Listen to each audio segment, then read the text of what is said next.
যত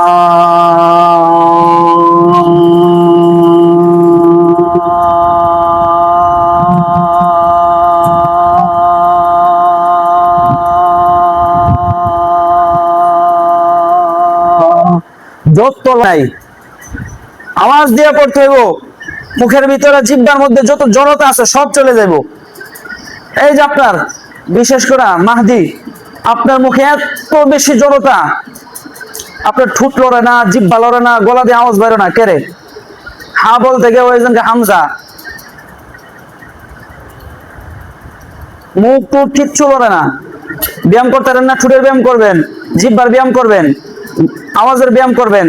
সকালবেলা উঠা, আপনারা তো এখন তো আর ব্যায়াম করেন নাই, সকালবেলা উঠে প্রত্যেক দিন কমপক্ষে উপরের দিকে তাকায়া লম্বা শ্বাস ছাড়া, ভিতরে যা আছে সব ছেড়ে দিবেন, আবার নাক দিয়ে জোরে একটা টান দিবেন। ঠিক আছে? আপনি আওয়াজও বড় হইব, শ্বাসও বড় হইব। আওয়াজ বড়ার জন্য আরো জোরে জোরে পড়তে হইব। আপনারা কাকে ডাক দিবেন, আপনারা হা পড়বেন। ঠিক আছে? চিল্লা চিল্লা পড়বেন, দেখবেন আপনার মুখের জড়তা চলে যাবো। পড়েন। ঠোঁটের কোনো সিফাত নাই, সিফাত আছে? ঠোঁটের কোনো মাখরাজ আছে? এখানে কি বলছে? হলকের শুরু। তাহলে আমাদের কাজ হচ্ছে গলা দিয়া, কি দিয়া? হলক দিয়া। আমাদের ঠোঁটের এখানে কোনো সিফাত আছে না? ঠোঁটের কোনো মাখরাজ আছে না? ঠোঁটের মাখরাজ আছে না? কি ঠোঁটের মাখরাজ আছে না? কি মিম, বা, এগুলো আছে না? ঠোঁটের মাখরাজের সময় ঠোঁটের মাখরাজে। এখন এই মাখরাজটা কিসের? হলকের। কি হলক? তা আমাদের হলকের সাথে খেলাধুলা। বলেন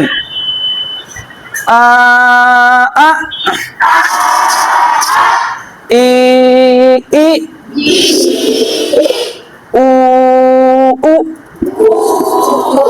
আ ই ও, আরো জোরে আ ই ও, আ ই ও, আ ই ও, আ ই ও, আ ই ও, আ ই ও, আ ই ও, আ আ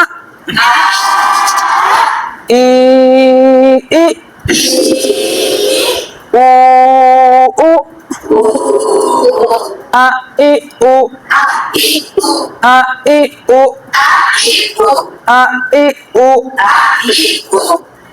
আ আউ ওয়ালি আ আ,